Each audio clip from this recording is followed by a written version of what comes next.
Hello again. I also want to talk about the sad news of the all-girls school in York called Queen Margaret's that has just been forced to close because they were heavily in debt.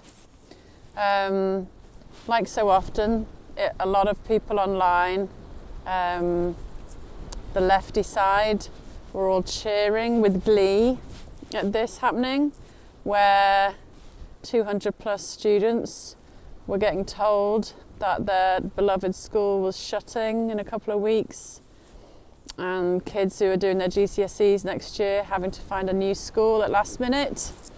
And a lot of these kids being boarders. I hope you can hear me, it's very windy in this very hot place called Britain. So much devastation, so much heartbreak. As boarders, some of these girls' families are abroad and they're now having to come over to the UK last minute trying to find a new school for their kids, and they're all getting split up.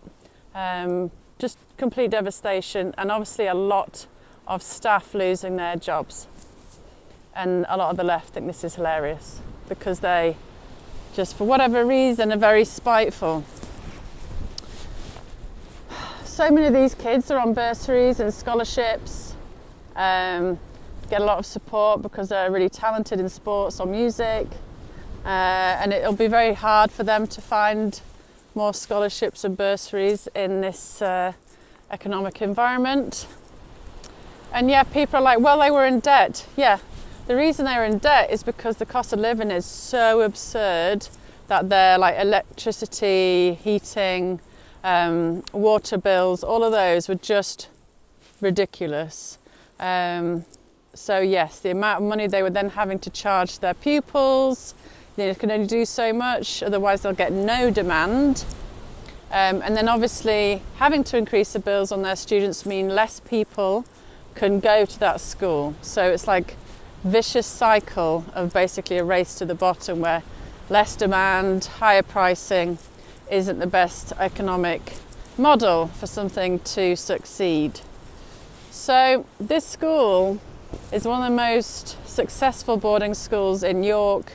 It's been going for hundreds of years, and it has amazing facilities, pools, theatre, you name it.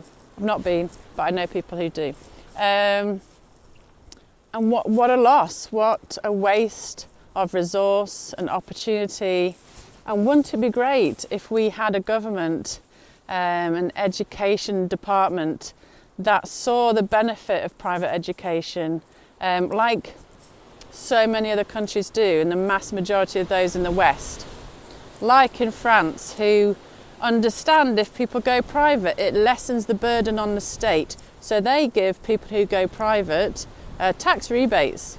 They kind of promote going private and give incentives to go private because they know it takes weight off the state, and two, it generally produces really good results. So if you want a good future and a generation to come who are highly motivated, often very sporty, very capable, very logical thinkers, hard workers, if you want a really good work ethic to come through the ranks, you need really great education. And sometimes the state can't always do that. So having the private there to back it up is a brilliant thing to anyone who's not sadistic or mean or resentful. It's a good thing. And would it be great if it was made more affordable? So like France, giving people tax rebates, making it cheaper, not doing stupid net zero and nonsense, meaning we have the highest energy costs in the world, so that schools weren't paying the kind of small country military budget for just paying for the lights and the water, so that they didn't have to charge an extreme amount for private school education. Wouldn't it be great if more people could go to such a school? But we don't have that kind of mentality.